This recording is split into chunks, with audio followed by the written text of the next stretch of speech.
all necessary actions, both individually and collectively, to prevent harm to patients in healthcare settings.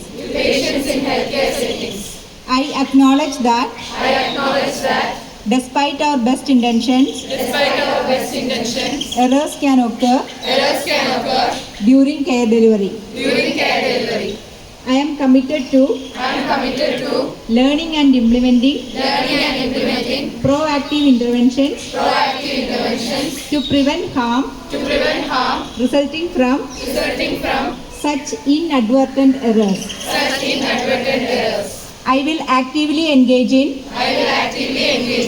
developing innovative action plans